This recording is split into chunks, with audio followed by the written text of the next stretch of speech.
So I'm very excited. Thank you all for coming. We've had 8 Power Morphicons, and this is the first time we've had a Comic Relief characters panel. I'm very excited. Thank you all for coming out. We have some very funny, very talented people here. So starting on my left, you knew him as Piggy from SPD and Toby from Mystic Force. Please welcome Barney Duncan.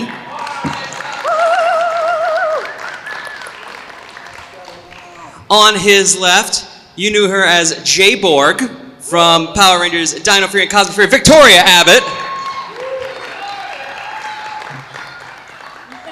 And if you've been to a CVS and gotten a receipt, that is not long enough to have all the roles our other panelist has had. Kelson Henderson. We may have a couple more joining us a little later on. My name is Mike. Thank you all for joining us here today. I will start. As actors, I want to know what, growing up, but when you realized you wanted to become an actor, what was the role you saw? It was either a movie or a television show that you thought was just the funniest thing ever, and you thought, okay, this is what I want to do. I want to make people laugh. First question. Come sit closer to us. Barney's had gum, so you are safe. Oh, okay. Yeah, that's our fault. Mine, to get into doing acting, it wasn't because of something I saw on television, or it was that my mother was an actress, and I went and saw her in a theatre production when I was maybe 3 or 4, sat in the audience with my dad, watching her. She was dressed up as, she had a costume on and she was playing a character, and I knew, so what, I was like, that's my mum. And no one else knows that that's my mum. Cool. And I thought that was just a really incredible trick that she was playing on everyone. And I was like, she's even speaking different. This is incredible. I want to do that. Just that I liked the trick. I felt that she was playing a trick on everyone. Right. So that's why I decided I wanted to do acting. You wanted to pull tricks on people. Yeah. Precisely. How about you, Victoria? Well, my parents are decidedly not in the arts, sort of at all. Although my mum did study art history later on, but not making it. And I grew up in London. That's where I was born, and I got to go to like the pantomime season every year, where people would kind of speak directly to the audience, and it was so fun. And then I think this is not so cool. I'll just be honest. I saw Ace Ventura: Pet Detective. And I became absolutely obsessed with Jim Carrey, who was one of the inspirations for J-Borg's style. And I just thought it was the coolest thing. And I do remember, how many kids are in the audience? Just Lizard, okay. All right, block your ears if you're a kid, but I did run along Sumner Beach in New Zealand yelling out Holy Testicle Tuesday after watching Ace Ventura: Pet Detective with my mum comically running behind me going, we do not say that, we do not say that. So yeah, I guess all of that combined makes the hectic mess that is my career. I feel like I need to have something that includes testicles now. Yes, I already include testicles. It's on the box. Now including testicles. The bar has been set. Really low. I'm not sure I ever really intended to do comedy as such. I mean, I guess I am blessed with this space, so it was always kind of likely. But for me, I grew up in the countryside, so like my school, the whole school had less than 100 people, so it's a really small dirt road kind of place.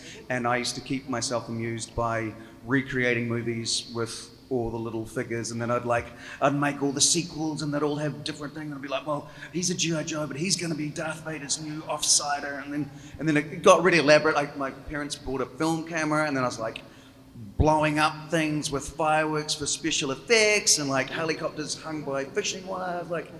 So that's sort of where I got started with all. I guess everyone had to have their own little voice, and it was all very like, no, he speaks like that. Like, oh no, I've got to go. Yeah, so it's grown from that into somewhat of a career. So that was quite good. Yeah, and testicles. I'm so sorry I've taken it to that place already, you guys. I don't think anybody here is complaining about that. We're all having a good time. So, Victoria, we actually have it uniquely where all three of them had some sort of costume. They were on costumed characters where they had other parts to them, whereas you played a robot. So This is factually correct. This is. So I want to know, how was it trying to be comic relief while still trying to maintain the movements of being a robot? Well, in first takes, we actually... Are these different volumes? Hello. Hello. Yes. Oh my God. Do you want to try this one? This is a nice one. This is a press You guys, conference I now. feel like a sports star. This is everything I ever dreamed of as a non-sporty kid who couldn't catch a ball. Okay, thanks, team. What was the question again? I've gotten so distracted. I say, how was it when you had to try to maintain a robot and the rigidity and still try to be comic relief? Yeah, how got was that? So for the first take that I did, I had this like pre-prepared, quite robotic movement, and the director just went, let's go less. And so we pivoted really quickly on that first take when I came out of the box, just because we thought there's going to be a bunch of things that she needs to do over the time, and her physical vocabulary has to be consistent. So we wanted to give her some more options along the track. We didn't know all of the episodes that were written, so that she could do some more slapsticky stuff later on, rather than being stuck in sort of a very mechanical zone. So that was the reasoning behind that. Nice. Nice. Physical vocabulary, yeah. It wasn't accidental. Yeah. Yeah, it's the one thing I got out of drama school. I can say words like that in a row. Yes. I'll use my own one, thanks. No problem. Now, Barney, you were not a robot. You were an alien in SPD. How was that trying to convey what you wanted to do with the whole prosthetic thing going on? It was good. It was good timing because when I got the role of Piggy, I was heavily into physical comedy. Making live physical comedy shows. So me and my best friend, we were already sort of 3 years deep into making silent theatre shows, so very much homaging Buster Keaton, Laurel and Hardy, Chaplin, that era of slapstick, but with kind of like a Tim Burton aesthetic. And so I was used to using my body. Okay. And doing Piggy was like, the audition was cool because usually auditions are really boring, but this one was an alien, basically. So I could come up with whatever I wanted. So I came in with the voice and a certain physicality, and I think just because of what I was doing at the time, as doing heaps of physical comedy, I really nailed my audition. And then having the prosthetics on, it just felt like kind of like mask work, which is a thing you can study when you get into theatre. It's mainly about, how can you express without using facial expressions the way you normally think you can. So I figured out a way of being able to like squish Piggy's brow and do heaps of extreme like facial muscle things underneath, made the latex sort of move a little bit, and it was just super fun. And it was like, as I said, just the correct time in my life to be given a role like that, because that's what I was doing with my day job anyway. Nice. If you ever get a chance, see Barney and Trigby. It's amazing, amazing theatre.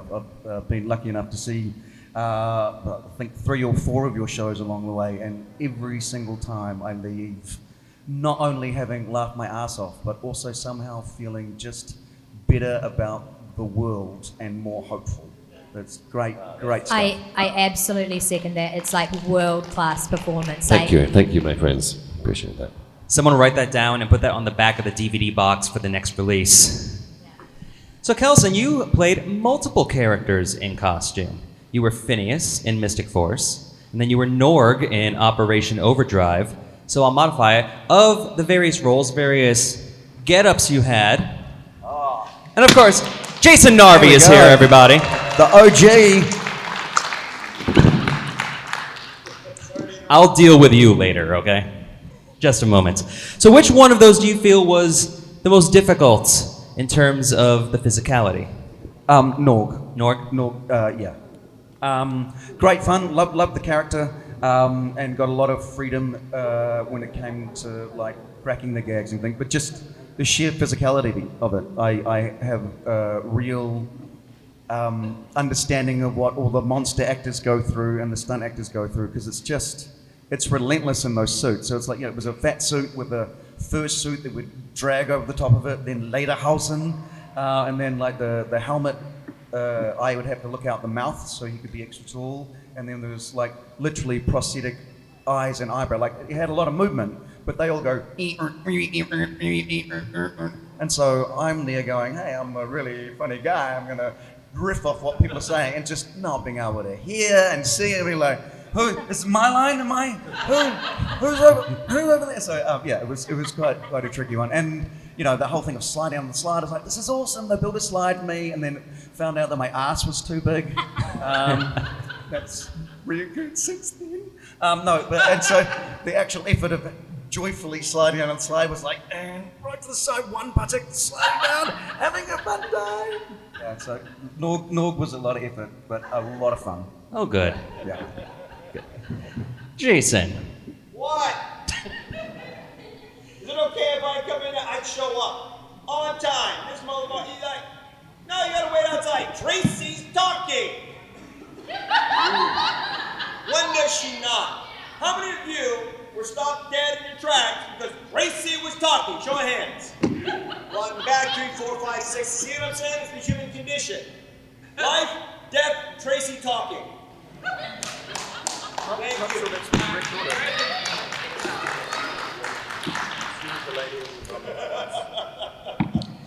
So what I wanted to ask you in particular, not that wasn't a great answer, because it was.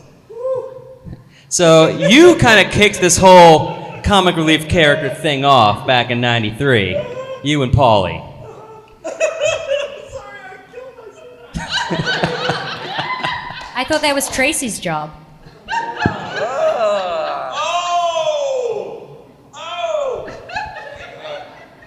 Well, it's a true story. My wife sometimes will say something that I will bust up at so much, and then after she's done saying it, she'll just look at me like this. You realize that was your joke that you told me 2 years ago. You never laugh at my jokes. You just laugh at your own self. Damn narcissistic bastard. And what do you tell her? That recycling is eco-friendly? Yeah, yes I do. I say, let's separate the recycling. And she laughs and laughs. What? Well, you're funny.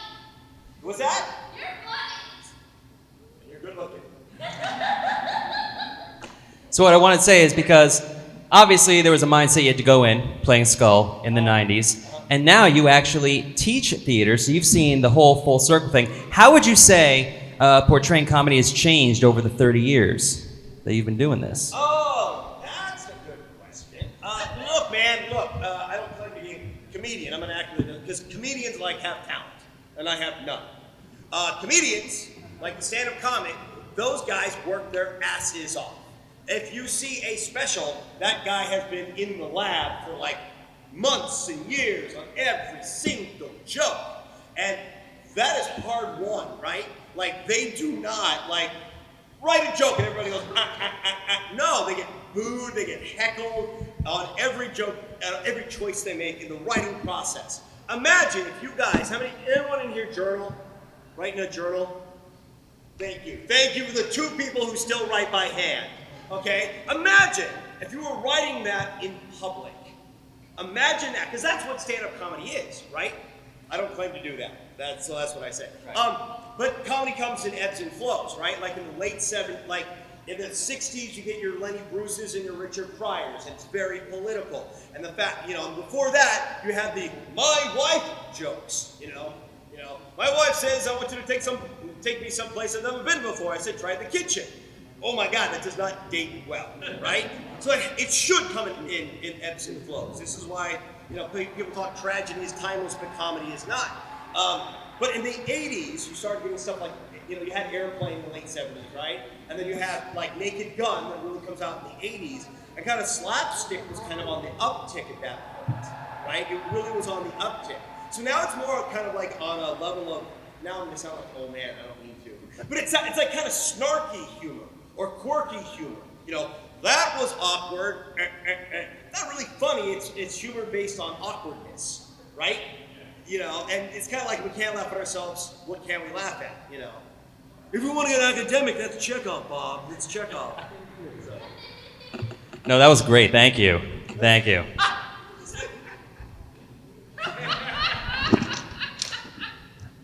Oh, no. Oh. See? Slapstick is no longer funny. It's true. Right. So, moving on to Kelson again. We'll start with you and just work our way down. What did you want to do comedically that either the director or maybe had like some network censors and they'd be like, no, you can't really do that too much? Something that you wanted to do to maybe push it a little bit, but they said no. That's a good question. I feel like, I mean, you know, when you every time you get a script, you're like, I could do this crazy thing here, crazy thing there. But I also do understand the role that I play in the show. Yes. So you're like, well, no, this isn't really about me, and if I, you know, try and push that, then it'll off balance and not. So I think Phineas was the character where I had the most freedom. So if you look at Phineas, that was me, you know, feeling comfortable with the crew because I'd worked with them, like that was kind of the third or second and a half season, and a lot of the same directors had returned, the same crew was there, so there was lots of room to be like, hey guys, could I just lick the tire of the car? And they were like, okay. So yeah, so some of the kind of weird things that Phineas got up to was me going, I wonder if I can push this. And thankfully, you know, we'd always do the more scripted version and be like, could I also try? And yeah, a lot of the time that snuck in, which was quite nice. One take for them, one take for you. Yeah. But yeah, I also, you know, no story is about one character, right? It's a puzzle made up of lots of little pieces, and you need to understand your bit of the puzzle. So yeah, you have to be aware of that as well, not just be like, I'm gonna tear this up, it's all about me all the time. Right, no, I get that. Yeah. Victoria, same thing. You had 3 seasons to work with as well. Yes, I did. So lucky. Yes. So is there anything that you wanted to do to kind of toe the line with what you could do as Jay Borg, but it was kind of given the kibosh on? No, honestly, I trusted the writers a lot. If anything, they made me add in things in ADR. So a lot of my ADR sessions were just like me in the background going, or things like that, reaction noises, because I'm from New Zealand. We're very aware that we have to like see these people again. There's about 4 of us in the industry there, and like you just have to see the same people over and over. So if you're a bit of a twit, no one will want to work with you again. So the main priority is just to be kind, respectful. So if other people's lines were happening, I was like in the background but quietly, and then in ADR going like, go, whoa! And that was really, really fun. So I let them add me in as necessary. How about you, Barney? No, I don't think I suggested any like dick jokes that were then. I can't remember. It was a long time ago. Right. And I was a young man with not a care in the world, and I had a lifestyle that accompanied such a state. Listen, I'm sort of like Kelson in that. Don't bring me into this. By the time we did Mystic Force, I'd already SPD was an introduction for me to the world of Power Rangers, and as I said, because I was doing a lot of physical comedy at the time, and Piggy was like that, and the directors and everyone seemed to like me fucking around with props, and so when they gave me Toby, I think they sort of went, this is Toby, and keep doing more Barney stuff, because art department would come up and go, what? The director would block a scene, and then go, okay, we've got 10 minutes, and then art department would run up and go, what props do you think you might want? Ooh. And I'd go, is there a giant, really long pencil and maybe a stress ball, whatever I could think of, they'd run around trying to source it, and then I could see if I could find a funny way of putting it into the scene. And then the amazing thing was that directors and everyone was just cool with that. Did you try and push it? Did it become a game of like, do you have a pink trombone? Do you have a Yeti? Oh wait, no, that came. Art department would try and push me. They'd come up like, they got into it more. They were like, what are you thinking, Barney? I've got this, I've got a rare Rubik's Cube. Do you think you could? I don't know. So it became a kind of a game with art department. Like how much? I feel so sorry for art department. Like the No, therapists. they loved it. Really? They're Yeah. not all at like the therapist office like the after work and a doozers. nervous wreck being like, he made me make a pink trombone. I had 3 minutes. Everyone was looking at me. No, it's like the doozers in Fraggle Rock. If anyone understands that reference. I didn't realise how old you were, Barney, until you used doozers as a reference. I'm 72. 72 this November. Nice. You, sir, had 5 seasons on the show. More than that. 5 and a couple episodes here, a couple episodes there. Yeah. And then I had another, yes. Yeah. Yeah, my math is, it's a long convention. This is not the math panel. We don't. Right, we don't do that. that's somewhere else. So, being on the show for so long, how much allotment were you given to be able to be like, hey, can we do this? If we didn't ask permission. So if we had, we wouldn't have had characters because it was so early. Richard Gianelli, Ernie, and the Rangers is where most of the humor were. We were really kind of just a plot device to show the Power Rangers could kick ass in high school and intergalactic. And so we knew we were dispensable. And so Polly and I just worked our asses off and would, kind of like we were talking about with the props, you know, it was literally every single thing that was around us. We'd be like, how can we use this? You know, and that, I think that's what good comedians do, right? Is you're like, give me this, and I will make a shtick out of it that is not in the script. It's inferred that something should be funny. It's on the actor to make it funny, right? So we did that all the damn time. So people ask us how much ad-lib did we do? We're like, well, we did a lot at first. And then they went back and they incorporated Vulcans. We were only in 4 or 5 episodes. And then they went back and they reshot everything with Vulcan Skull. Because they didn't have any comedy before then. And it didn't work with the Rangers being comic. Although again, if they were to start it today, like the comic characters would be the heroes, right? Because the outsiders, you know, the kind of everyman or woman, you know what I'm saying? Like that's the person that people can identify with. But anyway, so that being said, once they started scripting Vulcan Skull, a script is a thing that has to be passed by broadcast standards and practices. So we would have to be subversive.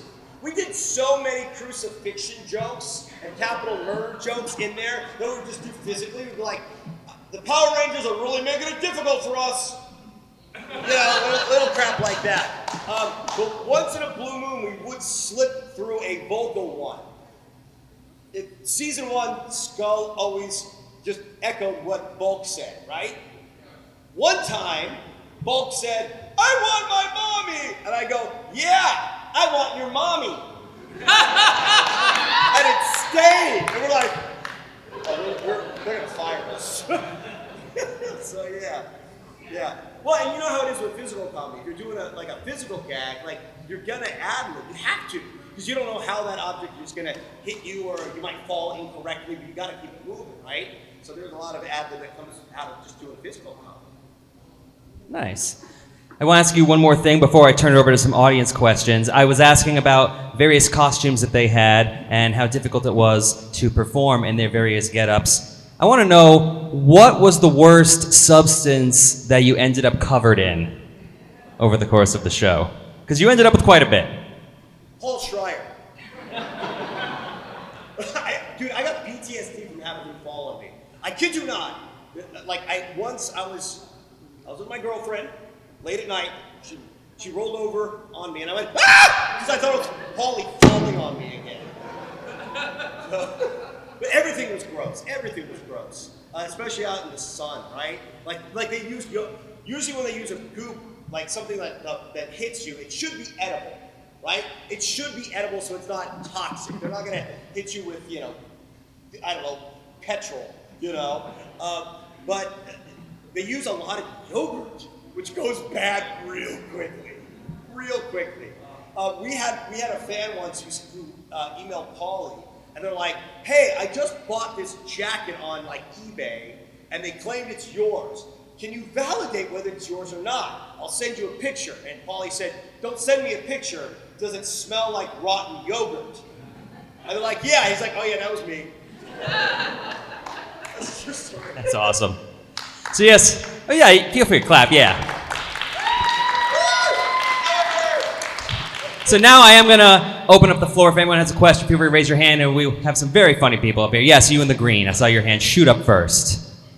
I maybe have a Denver memories for Saul here, because I remember seeing him and Paul together one time going crazy during one of their episodes. I still remember watching like one of the episodes and you were going crazy against Paul. Oh, right on. Well, thank you. Including the mind slip, like the one time you guys were up against the one machine that Trinium, like they really and the other guy were on. Right. Like when you guys did the whole mind slip. That was funny. That was fun. Because Paulie, and it's too bad he's not here. He's the funniest guy I know. And to see him imitate me was hilarious and frightening and depressing all at once. I just can't believe I still remember that scene, man. Thank you. I remember it well, too. Anyone else have questions? Yes, right here in the front. Hi, this is for Victoria. Okay, so for Jacob, what was it like having on 2 weeks? Because they put you on 1 wig, like half wig, and the rest of your hair was under. What was the choice for the client? Honey, that was a toupee. So I had a toupee on top, my own hair underneath. There are some genius people in costume and makeup, and so they knew they were going to have to be doing this like multiple times a week for 8 months. So we talked about having a full wig. We tried it. It looked a little bit like the Joker, a little bit spooky, so we said no to that, and a purple suit as well. And I said, oh, I feel like this is going to scare the kids, so we didn't do that one. So then he was like, crazy idea, but I've got this wig, what if I cut it into a toupee? And so we tried it. It was, I mean, neither here nor there, but we got it over the line. So that was the reasoning behind the toupee. We needed something to hide the electronics from here. So they had to go through something because my own hair wouldn't hide it. And also I didn't want to get my hair dyed to Run Lola Run orange. So the toupee. That was the logic behind that. But yeah, what made you ask that question? I just always wanted to know because it's always been so funny.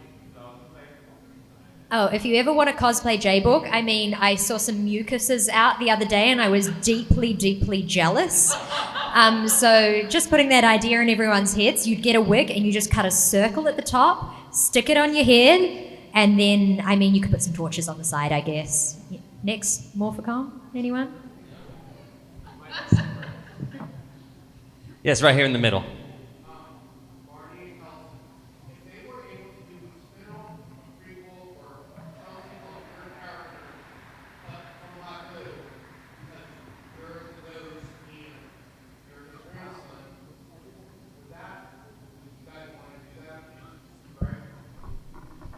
Yeah, I mean, so essentially you're asking, would we want to do some work? Yes. Yes, that is a great idea. I wash windows for $20 an hour.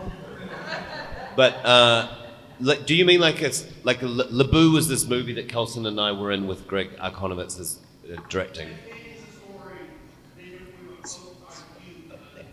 Yeah. Yeah. I think if it was a prequel, I wouldn't be in it because you were my great-great-grandfather. So I think a sequel would be better for me.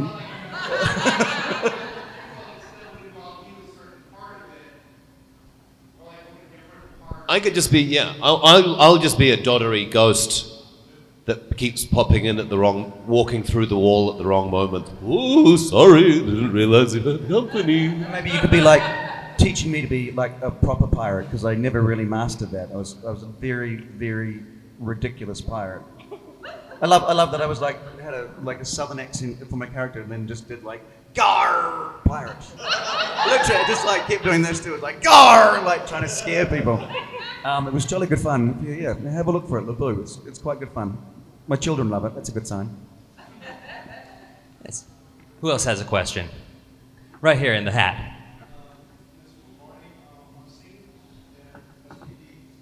you ever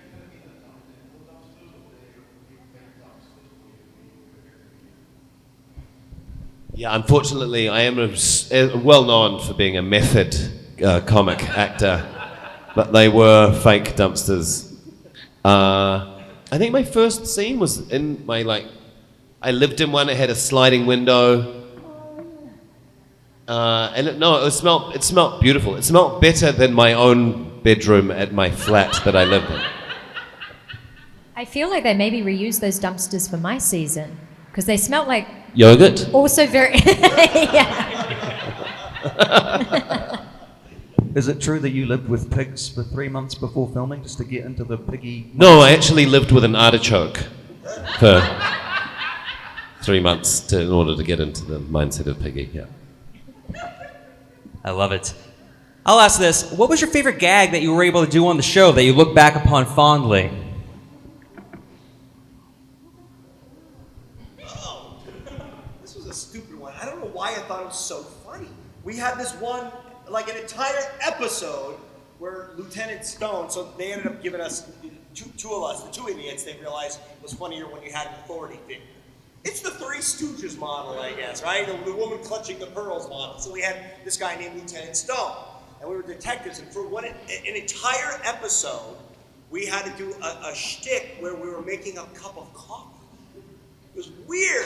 So we basically played it like a couple of coke addicts, and we kept sniffing the coffee every time we turned back. I don't know why I thought that was so funny, but it was. There it is. I've got potty. I'm not going to tell you. I think we're okay with that. How about all of you? Favorite gag that you did on the show?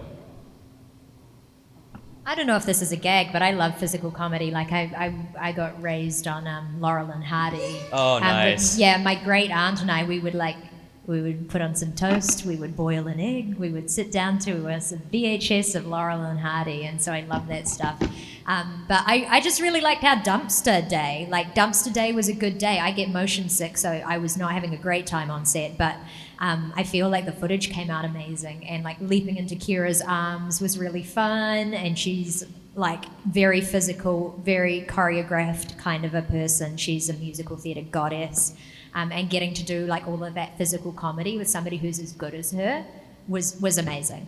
Nice.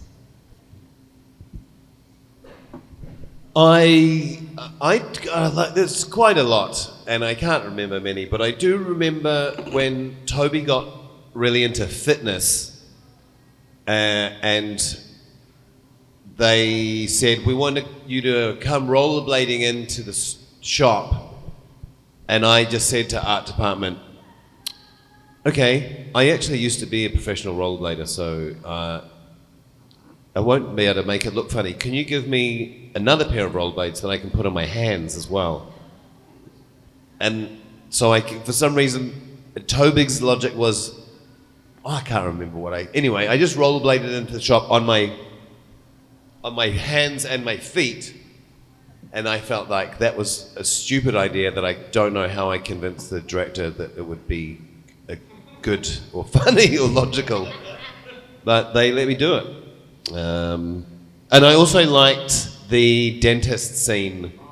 Oh yeah, that was a good one. With Phineas, and how there was like Cameron Rhodes riffing on the Little Shop of Horrors dentist kind of character. And anyway, this numbing zap gun that just made me have to do all of the rest of the show with my mouth. It was my jaw as it was probably. That was a good gag. I was gonna say that one too. That whole. Oh, sorry, go ahead. No, that whole bit of going to the dentist I think that was a favourite of that season. And the other one, it's not so much like how humorous the gag was, but I just for Ninja Steel decided that I would never throw a ninja star into the prism the same way twice. So it just got more and more ridiculous trying to find. I didn't realize how many ninja stars I was going to end up throwing, but just more and more ridiculous of like, how can I throw the thing into the thing in another way? So yeah, it's nice to set yourself a challenge and then fulfill it more than you thought. Yeah. We had a similar one as the dentist gag. It was a Halloween episode, and I was like some mad scientist. And so I did a riff on, Boris Karloff, who has a very slight speech impediment. You know that voice, you're always here. That's Boris Karloff's real voice. And so we did a thing where it was really big anytime we had a P or, and so it was just every time I say something, everyone next to me, but that one was a lot of fun. That reminded me. But actually, because we did have a verbal gag that was funny, where the Power Rangers are like, hey, Bulk and Skull, count to 10, and we'll be right back. And we're like, okay. And the script just said, they count to 10, do something funny. And we had this shtick where Bulk would do all the counting except for the number 7, and anytime we'd get to 7, it would screw him up. So he'd be like, 1, 2, 3, 4, 5, 6, 7, 6, 5, 4, 3, 2, 7, 8, 9, 10, 7, 6, 5, 4.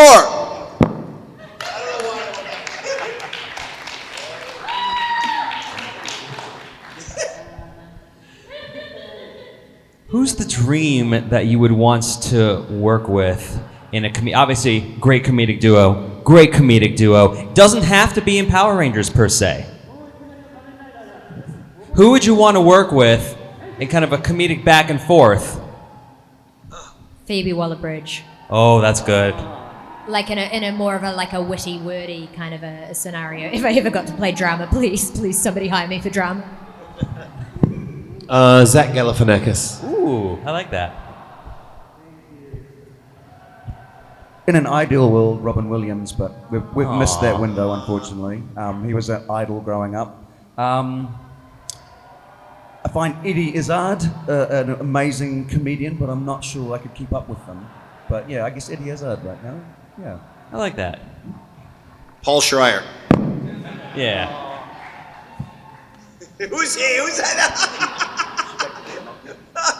No, I mean, I'm a fan of Laurel and Hardy too, though. So Ollie Hardy would be great, Or give me, go back one more generation. Give me Fatty Arbuckle, No, none of you know who he is, do you? You'll never look at a Coke bottle the same. Too soon? Too soon? Nobody knows. Oh, never mind. Buster Keaton. You. Yes. I know who that is. Thank you. I know. Do we have any other audience questions? I kind of took it up. Yes, in the middle again.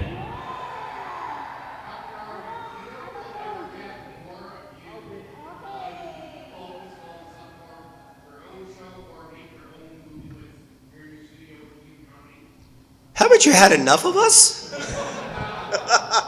Well, funny you should mention. So we do have Johnny and I have been talking. We're going to bring Paulie on and to work with us a little bit. We don't know what it'll look like. We did do a little shtick in Spades, where Paulie made a slight cameo. All right, this is not really a spoiler. So he was the police captain, and it got cut. There was a police captain, and he tells me, I played James Bishop. He's like, Bishop, get down there right now and go check out blah, blah, blah. And my police partner says, why is the chief always so mad at you? And I'm like, he used to be my partner.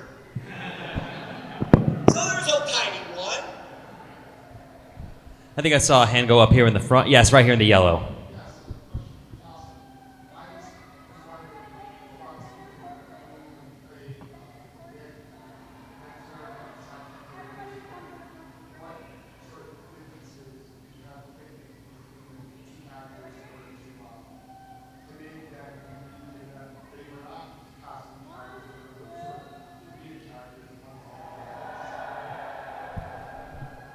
Yeah, I think I was lucky enough that 20 years happened in between those two characters, and the evolution of, or the difference between those two characters was really the evolution of my life.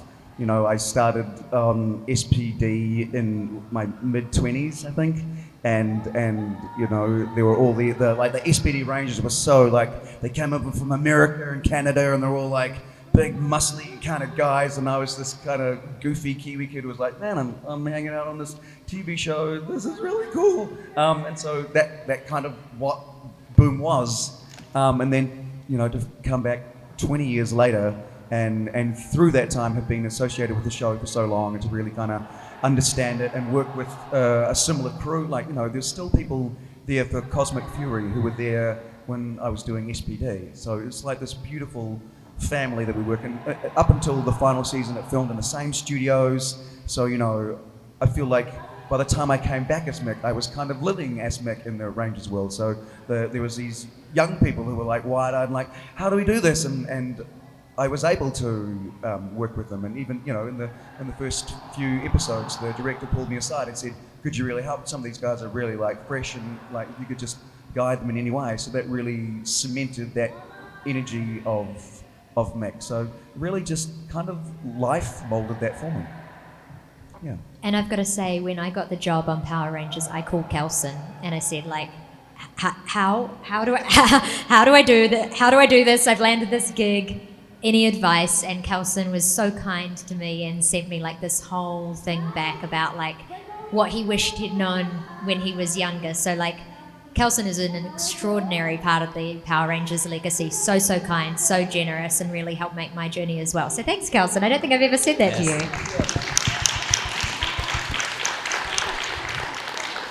I saw we had some people just come. Yes, you in the back in the black, please. This is for Jason Harvey. Did you know that last year, one film was Chili in Love, you were calling about it. There was a poster scene in the thing where you were promoting that Yeah, so Jackie, so yes, we did know that. We were going to be in it, apparently in the original draft we were, but there's like 400,000 Power Rangers, and like to put Bulk and Skull in there wouldn't have made sense. So they're like, do you mind if you... So yeah, Paulie and I did snapshots for that. It was great. I dyed my hair black again, which was weird because I'm gray and old, and I had to shave my beard. But yeah, so we knew that. We did special photo shoots just for that one thing. So yes. Hair dye! Hair dye! I can't relate. I can't relate to the hair dye. I'm sorry. I'm so sorry. It's a choice. I shave. It's good. Anyone else that just came in have a question for any of these lovely people? Yes, right here in front in the pink.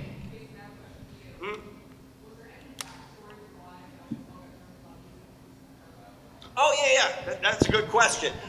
First of all, because I think it was Shuki was going through a chimpanzee phase, where he thought everything chimpanzee was just. And so we needed to take time away to work on the spinoff. So we took time away, and they turned us into monkeys, and it worked out well for him. But every time we went into we still did the voices. So every time we went into the sound stage, we're like, freaking hate that monkey. And it was funny too because Paulie and I just to overcompensate, we're like, we'll do Hamlet on the side. We did. I mean, talking about compensating, right? So I had a statue of a monkey sitting on a stack of books holding a skull like that. And when they turned us into monkeys, I'm like, that statue's not funny anymore. That's not funny. That's not funny. Get rid of that statue. Well, monkeys were big in the 90s. You had all those movies. Ed, Dunstan Checks In, a bunch of movies right around that time had a lot of monkeys in it. Monkeys worked more than I did, okay? Freaking monkeys put me out of a job. Anyone else? Yes, right here in the black shirt, please.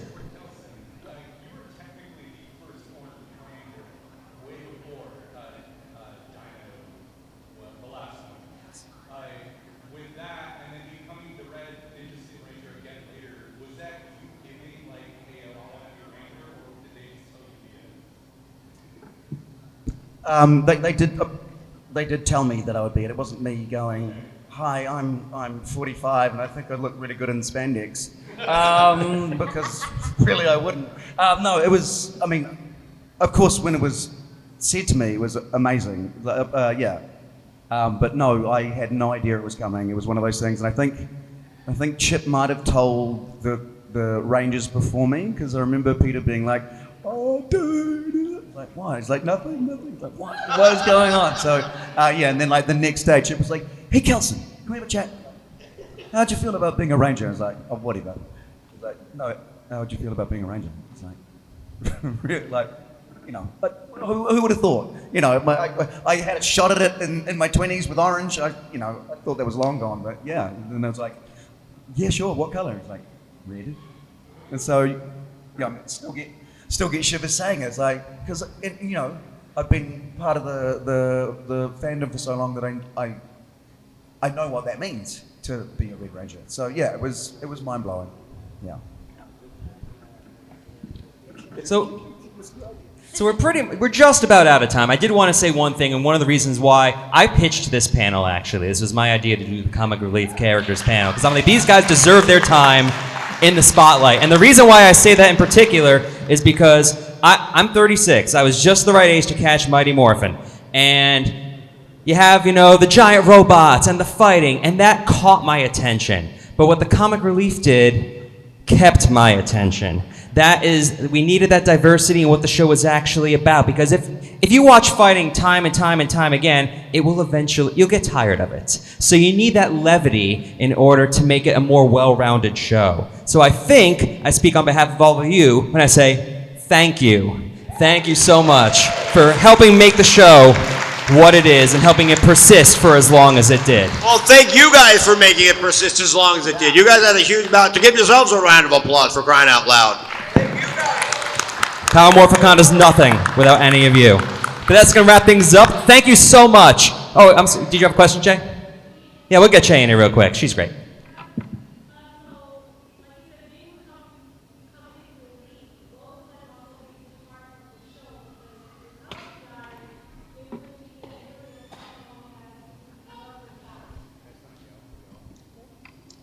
Come closer. Yeah. Yes, come on. And this is going to be the last question, then we're going to wrap it up. We do comedy. We love compliments. It's what we feed on. I can't go any closer.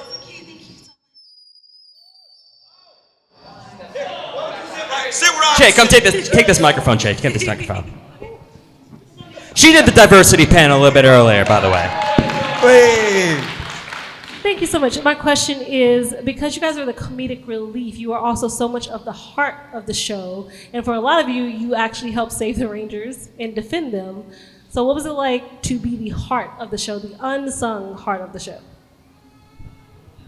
I love that.